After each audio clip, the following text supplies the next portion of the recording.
শরীয়তের কলসি লয়া তরিকতের ঘাটে যায়া হাকিকতে ডুবাইলে মারফত পাইবা তখন বুঝে না রে জনসাধারণ। ঠিক না বেঠিক জুড়ে সুরে বলেন। শরীয়তের কলসি লয়া তরিকতের ঘাটে যায় হাকিকতে ডুবাইলে মারফত পাইবা তখন। মারফত রং না, রং এশকের আগুনে পুইরা ছাই হইল এমন, এশকের আগুনে পুইরা ছাই হইল এমন বুঝে না রে জনসাধারণ। সব কিছু সব জনসাধারণ বুঝে না। কে বুঝে না? সব জনসাধারণ বুঝে না, শুধু তরিকতের কিছু গভীর গভীর মানুষে বুঝে। বলেন সুবহানাল্লাহ। এশকের তীরের কি নিশানা, মা বোনদের সম্পর্কে বলতেছি। এশকের তীরের কি নিশানা লাগা অন্তর হইল কানা। এশকের তীরের নিশানা যদি লাগে তাহলে অন্তর কি টিকতা হয়? এশকের তীরের কি নিশানা লাগা অন্তর হইল কানা। কেউ বুঝে ও কেউ বুঝে না, করি কি এখন বুঝে না রে জনসাধারণ। ঠিক না বেটি? কিতাবেতে আছে, একটু গভীরে যাইতাছি, কিতাবেতে আছে লেখা এশক কবু যায় না দেখা। এশক দেখা যায় না? হ্যাঁ, মিলতাছে কথা? হ্যাঁ, কিতাবেতে আছে লেখা এশক কবু যায় না দেখা, কিন্তু এশক ব্যতীত ইবাদতের নাই কোনো ফলন। এশক ব্যতীত ইবাদতের কোনো ফলন আসেনি? কোনো ফলন আছে? হ্যাঁ, এই জন্য রাসূল সাল্লাল্লাহু আলাইহি ওয়াসাল্লাম বলেন, এশ নিয়া, মনের মহব্বত নিয়া, মনের ভালোবাসা নিয়া, এশ নিয়া যখন কোনো একটা মানুষ একটা সেজদা করে, একটা সেজদার, এই একটা সেজদাকে এক পাল্লায় রাখলে আর সমস্ত পৃথিবীর ভিতরে যা আছে সব কিছু এক পাল্লায় রাখলে সেজদার পাল্লাটা ভারী হয়ে যায়।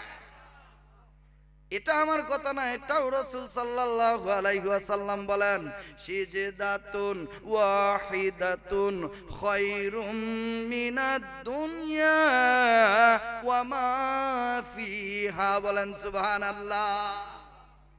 এই জন্য আমার ভাইরা, তরিকতের মানুষেরা শুধু এশকের ওয়াজ বললে, যখন কোন এশকের ছায়া তাদের উপরে পড়ে তখন সব ভুলে যায়। ঠিক না বেটি?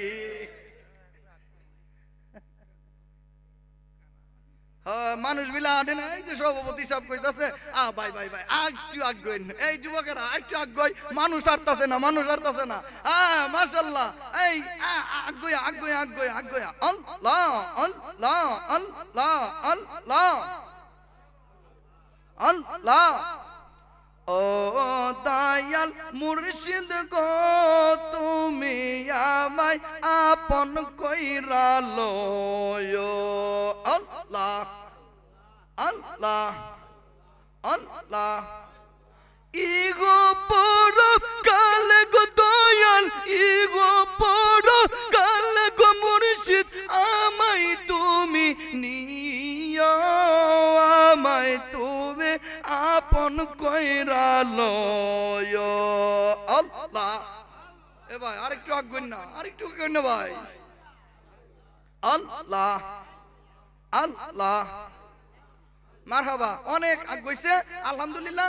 যারা আসতেছেন, যারা যেখানে ফাঁক পান সেখানে বসে যান। আলহামদুলিল্লাহ, আপনাদের আগ্রহ, অধিক আগ্রহ দেখে আল্লাহ রাব্বুল আলামিন, রাসূল সাল্লাল্লাহু আলাইহি সাল্লাম, আল্লাহর ওলিগণ খুশি হয়ে গেছে। বলেন সুবহানাল্লাহ। আমার ভাইরা, এক নাম্বার, আমার সময় তো মনে হয় কম, কিন্তু তাড়াতাড়ি বলতেছি, মাঝে মধ্যে এশকের দরিয়ায় যখন পড়ে যায় তখন আর বাবা আগ্রহতারি না।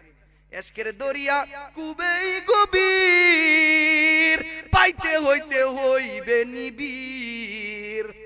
একবারে অনেক গভীরের কথা, যারা বুঝতেছেন আলহামদুলিল্লাহ। এশকের দরিয়া খুবই গভীর, পাইতে হইতে হইবে নিবিড়। এটাও আমার কথা না, এটাও রাসূলের কথা। মাংস মাথা না যা হইল রাসূলের বচন, মাংস মাথা না যা হইল রাসূলের বচন। বুঝে না রে জনসাধারণ। আসলে জনসাধারণ অনেক কিছু বুঝে না, কিন্তু আপনাকে বুঝতে হবে। চিনিল যাহারা পাইল তাহারা গো গভীর নিরঞ্জন। এটা চিনতেইব নাকি না না চিনে? এই সাগর যাহারা দিল সাঁতার, অধিক দামি মুক্ত নিয়া তারা হইয়া গেল পার। এই সাগরে সাঁতার দিলে অধিক দামি মুক্ত নিয়ে, অর্থাৎ অধিক দামি মুক্ত মিলে। আল্লাহর সাথে তাদের কারবার, রাসূলের সাথে তাদের কারবার, তারাই আল্লাহর ওলিগণ। চিনিল যাহারা পাইল তারা গো গভীর নিরঞ্জন। এই দেশেতে যাহারা গিয়াছে, এই দেশেতে যাহারা গিয়াছে, দুনিয়ার সব, মনে রাখবেন, দুনিয়ার সব তাহাদের কাছে তুচ্ছ হইয়াছে। দুনিয়া তাহে খালি দুনিয়ার মধ্যে বসবাস করে আর সব তুচ্ছ হয়ে যায়। তাহারা শুধু বাঁচিয়া আছে আল্লাহ ও রাসূলের কারণ। চিনিল যাহারা পাইল তারা গো গভীর নিরঞ্জন। একটু গভীরে যেতাম, যেতাম। আমার আসল সাবজেক্ট যে লইছি আমার ভাইয়েরা, এই দেশের এই বাগানের ফুল তুলিতে গিয়া বহু আল্লাহর ওলি গেলেন জীবনটা দিয়া। ঠিক নি? এই বাগানের ফুল তুলিতে গিয়া বহু আল্লাহর ওলি গেলেন বাবা জীবনটা দিয়া। কাহারো কাহারো হয় নাই বিয়া, কেহ কেহ করে নাই বিয়া। শাহজালাল তাদের একজন, শাহপরাণ তাদের একজন, শালিনা তাদের একজন, শাহ সুলতান তাদের একজন। চিনিল যাহারা পাইল তাহারা গো গভীর নিরঞ্জন। শাহজালাল বিয়ে করছে, শাহপরাণে বিয়ে করছে, তাই এই বাগানের ফুল তুলতে গিয়ে করে সব শেষ। আমার ভাইরা, এইটা হলো প্রেমের আলোচনা, আল্লাহ রাসূলের প্রেম, ভক্তের সাথে মুরিদের প্রেম। রাখি গোপনে, কেডা কতটুকু বুঝতেছেন আমি জানি, বলা যায় না কোয়া যায় না। রাখি গোপনে কি ভাব জমাইলা গো মুরিদের সনে। তোমার সবকেরই একই রীতি, বারে শুধু প্রেম প্রীতি গো। তেমে যাই মোর সকল গতি, মুর্শিদ তুমি বিহনে কি ভাব জমাইলা গো মুরিদের সনে। মুর্শিদ কি ভাব জমাইলা গো মুরিদের সনে।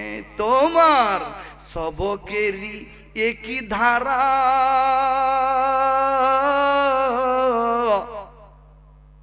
করে শুধু পাগল পারা গো। কিছুই নাই মোর তুমি চারা, কিছুই নাই মোর তুমি চারা, তুমি চারা। আবার এই প্রেম কিন্তু তারা যে বলে ওই প্রেম না, ঠিক নি? আল্লাহ রাসূলের প্রেম যদি না থাকে মনে, তাহলে মুমিনই না। বুখারী শরীফের 7 নাম্বার পৃষ্ঠায়, সম্ভবত 7 নাম্বার পৃষ্ঠা, একবারে প্রথম আউয়াল, হ্যাঁ প্রথম বুখারী শরীফ, মূল বুখারী শরীফ 2 খণ্ডে প্রথম যে খণ্ড, এই খণ্ডের একেবারে প্রথম দিকে হ্যাঁ ইমাম বুখারী নিজে বলছেন হুব্বুর রাসূলি মিনাল ঈমান, রাসূলের ভালোবাসাই হলো ঈমান, বলেন সুবহানাল্লাহ। এরপরে রাসূল সাল্লাল্লাহু আলাইহি ওয়াসাল্লাম এইখানে ভাব আনছেন, বুখারী শরীফে এইখানে ভাব এনেছেন, ওই ভাবটার মধ্যে একখানা হাদিস আনছেন, লা ইউমিনু আহাদুকুম হাত্তা আকুনা আহাব্বা ইলাইহি মিন ওয়ালিদিহি ওয়া ওয়ালাদিহি ওয়ান নাসি আজমাইন।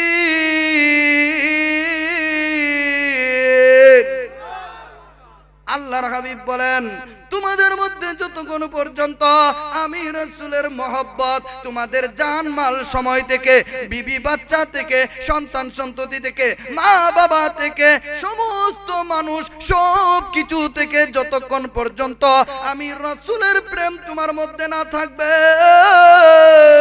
ততক্ষণ তুমি প্রকৃত মুমিনই হইতে পারবে না। দলিল ভিত্তিক আলোচনা, দলিল ভিত্তিক আলোচনা আজকে বাদ। আজকে যে সাবজেক্ট দেওয়া হয়েছিল আবার দৌড় মাইরা ওই সাবজেক্টে চলে আসছি। আমার ভাইরা, এই হাকিকতের আলোচনা করতে যায় ওই কথাগুলো বলছি। শরীয়তের অর্থ হলো সর্বপ্রথম রাসূল সাল্লাল্লাহু আলাইহি ওয়াসাল্লাম বলছেন 4টি বিষয়ের মধ্যে 1 নম্বর বিষয় হলো ধন সম্পদ, অর্থ সম্পদ দেখে বিবাহ করতে হবে। এটা হলো শরীয়তের অর্থ। হাকিকতের অর্থ কি? হাকিকতের অর্থ হলো, ও দুনিয়ার মানুষ জেনে নাও, রাসূল সাল্লাল্লাহু আলাইহি ওয়াসাল্লাম অর্থ সম্পদ দেখে বিবাহ করতে হবে, এটা মূলত এটা বলেন নাই, মূলত বলছেন অর্থ সম্পদের অবস্থা দেখে বিবাহ করো। যেন আজ ভাই ভাই ভাই শেষ শেষ, হ্যাঁ আলোচনা নাই, আলোচনা নাই, শুধু শুনেন, আলোচনা নাই, শুধু শুনেন। হ্যাঁ ওরা যারা ক্যামেরা নিয়ে আসছে আলহামদুলিল্লাহ, আর কি ক্যামেরাও করা লাগতো না, কি বলেন? এটা ইসলামের শরীয়ত, তরিকত, হাকিকতের, মারিফতের দাওয়াত, এগুলো দিয়ে বর্তমান মিডিয়া দিয়ে দাওয়াত দেওয়া হচ্ছে। তাদেরকে হেয় প্রতিপন্ন করবেন না, তাদেরকে গালাগালি করবেন না। তারা আসলেই এই প্রচারের জন্য আসছে। তারা যদি প্রচার না করতো আমাদেরকে আপনারা ইউটিউবে পাইতেন না, আমাদেরকে তো আপনারা ঘর থেকে বসে বসে দেখেন। এই জন্য এদেরকে ভালোবাসি। তাও এই যে করিমগঞ্জের ভাই, এই যে জুলহাস ভাই, হ্যাঁ আমি তো অনেকের নাম জানি, এইবারেও নাম জানি। তো যাই হোক, সব কিছুর সমন্বয়ে আমরাই, কোনো ঝগড়া ফাসাদ নাই। আলহামদুলিল্লাহ, তারা যেটা করতেছে আলহামদুলিল্লাহ। এখন আপনারা শুধু শুনেন, তাহলে এটা বুঝছেন যে রাসূল সাল্লাল্লাহু আলাইহি ওয়াসাল্লাম অর্থ সম্পদ দেখে বলছে, এর মানে কি? অর্থ সম্পদের অবস্থা কি? অর্থ সম্পদের অবস্থা যেন মেয়েটা গরিব হলেও আপনি কোনোদিন না বলতে পারেন যে ফকির নির্জি। আবার আপনি যদি পুরুষের পক্ষ যদি দরিদ্র হয়, মেয়েদের পক্ষ যদি উচ্চ হয়, তাহলে মেয়েরাও যেন না বলতে পারে ফকির নির্ভুলা। তাহলে কি জামাল হইতো না সংসারের মধ্যে? এই সংসারের ঝামেলাগুলা আল্লাহর রাসূল প্রথমে মিটায় দিয়েছেন, বলেন সুবহানাল্লাহ। ওয়ালি হাসাবিহা 2 নাম্বার। 1 নাম্বার গুণটা কি? অর্থ সম্পদের অবস্থা। যদি আমি যখন আমাদের এলাকাতে, এটা আমাদের থানা, যদিও ঢাকা থেকে আসছি কিন্তু আমাদের থানা, আমি যখন অন্যান্য থানায় যাই তখন এই কমপক্ষে 20টা 100 টাকা নিয়ে যাই শুধু যুবকদের জন্য, যে যারাই এখন এই আমি ওয়াজ করার পরে আমি প্রশ্ন করব, যে যুবক এই প্রশ্নের উত্তর দিতে পারবা এই যুবককে 100 টাকা করে পুরস্কার দেব, বলেন সুবহানাল্লাহ। এই সিস্টেমটা আছে আমার, কিন্তু আমাদের এলাকা এই জন্য এত নাই। আমার ভাইরা, এবার 2 নাম্বার গুণ হলো, 1 নাম্বার গুণ কিন্তু অর্থের অবস্থা, 2 নাম্বার গুণ হলো ওয়ালি হাসাবিহা। এই 2 নাম্বার গুণ হলো বংশমর্যাদার অবস্থা। বংশমর্যাদার অবস্থা দেখা, অনেকেই কম জাতের ঘরে কম জাত কইয়া গালি মারে। আছে না? আমার ভাইয়েরা, রাসূল সাল্লাল্লাহু আলাইহি ওয়াসাল্লাম বলতেছেন আগেই বংশ মর্যাদা, এই জাত বেজাত, তুমি কম জাত না বেশি জাত এটা দেখে বিবাহ করো, তাহলে মেয়েও তোমাকে কম জাত বলতে পারবে না, আর ছেলেও মেয়েকে কম জাত বলতে পারবে না। দরকারি না সরকারি? কথাটা সরকারি না দরকারি? আরো দুটো বিষয় রয়েছে। নারায়ে তাকবীর, নারায়ে তাকবীর, নারায়ে রিসালাত, নারায়ে রিসালাত। শায়ের কাউসার আহমেদ আরিফি সাহেব জিন্দাবাদ, জিন্দাবাদ, জিন্দাবাদ। আলহামদুলিল্লাহ। এই যে আরেক সুরের জাহাজায় পড়ছে। হ্যাঁ, আমার সাথে মনে হয় ঢাকা একটা মাহফিল হয়েছিল, আমি শুনছি ওনার সুর, ভালোই সুর আছে। আমার ভাইরা, শেষ করে ফেলতেছি, শেষ করে ফেলতে। এক নাম্বার কি? এক নাম্বার অর্থ সম্পদের অবস্থা দেখা। আর দুই নাম্বারে কি? দুই নাম্বারে কি বলছি? দুই নাম্বারে কি বলছি? বংশ মর্যাদা দেখা। তাহলে কোন জাত কয়ে গলে দন যেত না নাকি? তাহলে তিন নাম্বার মনে রাখবেন। তিন নাম্বার ওয়ালি জামালিহা, তার সৌন্দর্যের অবস্থা দেখা। সৌন্দর্যের অবস্থা, সুন্দর দেখা না, সৌন্দর্যের অবস্থা দেখা। এমনি কিন্তু হাদিসে শরীয়তের ভাষায় আসে সুন্দর দেখা, কিন্তু সুন্দর না, হাকিকতে হলো সৌন্দর্যের অবস্থান দেখা। যেন কোন সময় ঝগড়া লেগে ওই মেয়েটাকে ছেলেটা কাইলেন নির্ঘরে, কাইলেন নি না কইতারে, ঠিক না বেটি? আবার মেয়েটাও যেন কোন সময় কাইলেন ঘরে কাইলেন না কইতারে, ঠিক না বেটি? দেখেন রাসূল সব কিছু কত সুন্দরভাবে সাজায় দিয়েছেন। আমার ভাইয়েরা, চার নাম্বার যে বিষয়টা, তিন নাম্বার কি? সৌন্দর্যের অবস্থা। এক নাম্বার কি? এক নাম্বার অর্থ সম্পদের অবস্থা। দুই নাম্বার কি? বংশমর্যাদার অবস্থা। তিন নাম্বার কি? সৌন্দর্যের অবস্থা। তিন নাম্বার কি? সৌন্দর্যের অবস্থা। চার নাম্বার ওয়ালিদিনিহা, চার নাম্বার ওয়ালিদিনিহা, ওয়ালিদিনিহা, ওয়ালিদিনিহা। এইটা হলো ইম্পর্টেন্ট বিষয়, বলেন সুবহানাল্লাহ। এবার রাসূল সাল্লাল্লাহু আলাইহি ওয়াসাল্লাম বলেন চার নম্বরে এই মেয়ের দিনের অবস্থা, ধর্মের অবস্থা কিমন, নামাজ রোজা হজ যাকাত তাসবিহ তাহলিল পর্দা বসিদা এগুলা কি রকম বুঝে, এই অবস্থা প্রশ্ন করা। চার নম্বরে দিনের অবস্থা দেখা। এর মধ্যে সর্বপ্রথম যেই প্রশ্নটা আপনি মানে দিনের অবস্থা দেখতে গেলে, এটা হাকিকত কয়ে দিই। হ্যাঁ, দিনের অবস্থা দেখতে গেলে আপনি কোন বিষয়টা জিজ্ঞেস করবেন? এই মেয়েরা, মা বোনেরা শুনেন, আপনাদেরকে, আপনাদের এই যুবতী মেয়েদেরকে এই প্রশ্নটা কিন্তু বাবারা এখন করবে, ভাইয়েরাও করবে, এটা আপনি জানিয়ে নিয়েন। আর আপনাদেরকে বলছি, যদি মেয়েটাকে দোয়া কুনুত জিজ্ঞেস করেন, কিটা? দোয়া কুনুত যদি জিজ্ঞেস করেন, মেয়েটা যদি দোয়া কুনুত বলতে পারে, তাহলে বুঝবেন দিন সম্পর্কে ভালোই জানে, ঠিক না? এটা এক্সপেরিয়েন্স থেকে বলছি। মেয়ে মা বোনেরা, আপনারা নামাজের বিষয়ে কি অনেক কিছু জানবেন। আরে নামাজের মধ্যে, নামাজের বাহিরে ভিতরে 13 ফরজ, নামাজের ওয়াজিব 14টি, নামাজের সুন্নতে মুআক্কাদা 12টি, এগুলো জানবেন। হ্যাঁ, তায়াম্মুমের ফরজ 3টি, গোসলের ফরজ 3টি, ওযুর ফরজ 4টি। হ্যাঁ, আরো অনেক কিছু আছে। এইভাবে আপনারা জেনে নেবেন, মা বোনেরা আপনারা জেনে নেবেন। আর বিবাহর পরে, আর বিবাহ কি? ওই দিনের অবস্থা, দিনের অবস্থা, ধর্মের অবস্থা, ধর্ম সম্পর্কে মেয়েটা কতটুকু বুঝে, এই সম্পর্কে আপনারা প্রশ্ন করবেন, তাহলে বুঝে ফেলবেন। আর প্রশ্নটা কি করবেন বলেন তো? দোয়া কুনুত নাকি? মা দোয়া কুনুতটা কইছে নাকি?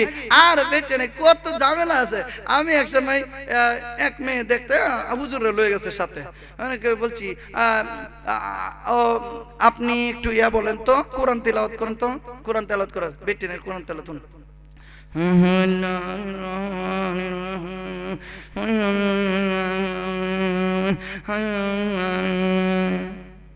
এই যে চালাকি। এই জন্য দোয়া কুনুত জিজ্ঞেস করবেন, তাইলে আর সুর তারতো না। আর মা বোনেরা আপনারা দোয়া কুনুত শিখবেন, নাইলে কিন্তু বেড়াই না ছাড়তো না। বলে ফেললাম। আর ওই যে স্বামী পরে বিবাহ হবে, আর রাসূল সাল্লাল্লাহু আলাইহি সাল্লাম বলছেন যে ফাজবার বিজাতি দীনি তারিবাত ইয়াদাহু, আর দিনের অবস্থাটা ভালো হইলে তিনটা অবস্থা ছাইরে দাও, বলেন সুবহানাল্লাহ। দিনের অবস্থা যদি ভালো হয় তাহলে আপনি আপনার ওই মেয়েটাকে দিনের অবস্থা, ধর্মের অবস্থা ভালো থাকলে বিবাহ করায় ফেলেন, নিশ্চিন্তা বিবাহ করে ফেলেন। এই সংসারের মধ্যে ওই কোনোদিন স্বামী অভাবে পড়বে না, কোনোদিন স্বামী বাতের তিরস্কারে পড়বে না, কোনোদিন স্বামী আয় রোজগারের অভাবে পড়বে না, কোনোদিন স্বামী অ্যাক্সিডেন্টে মারা যাবে না, কোনোদিন স্বামী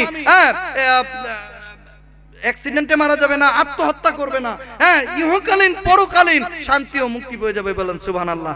এই না আবার 4টি গুণ আছে, এই 4টি গুণ যদি থাকে তাহলে স্বামীর এই উপকার। আবার 4টি দোষ যদি থাকে, স্বামীর সঙ্গে যদি 4টি দোষ থাকে, তাহলে 1 নম্বরে বলছিলাম কি, জিহ্বার মধ্যে বাঁধে ফিডাইবো, 2 নম্বরে স্তনের মধ্যে বাঁধে ফিডাইবো, 3 নম্বরে হাতের মধ্যে বাঁধে ফিডাইবো, 4 নম্বরে পায়ের মধ্যে বাঁধে উল্টায় লটকায় ফিডাইবো। এই জন্য বাবা ভাইরা, এই জন্য আমি যেহেতু সময় কম, এই সব কিছু সমন্বয়ে বলতে পারলাম না। ইনশাআল্লাহ আমি এলাকারই ছেলে, যদিও ঢাকা থেকে আপনারা খবর দিলে, এই যে আমার বড় ভাই, মহব্বতের ভাই, উনি কল করলে আমি বলছি যে ঠিক আছে আমি আসবো। হ্যাঁ, আল্লাহ রাব্বুল আলামিন আমাদেরকে নামাজ, রোজা, হজ, যাকাত, তাসবিহ, তালিফ, পর্দা, ফরজিদা সবকিছু বোঝার তৌফিক দান করুক, এমন কি শরীয়ত, তরিকত, হাকিকত, মারিফত বোঝার তৌফিক দান করুক। আর যে ভাই আসছেন, ওনার কণ্ঠের মধ্যে, ওনার আলোচনার মধ্যে আল্লাহ বরকত দান করুক।